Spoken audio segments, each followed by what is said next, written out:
Hello, in this video I'm going to show you how to change time of all day reminder notification on iPhone.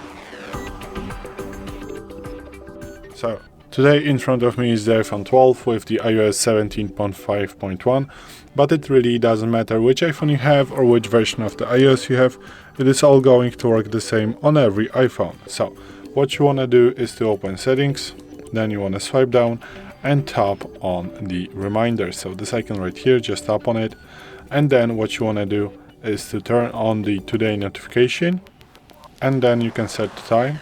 So click on the hour right now, and here you can set the time of the all day reminders notification, so with no specified time, obviously, as you can see right here. So in my case, because I get up early, so it's gonna be 5:45 in my case.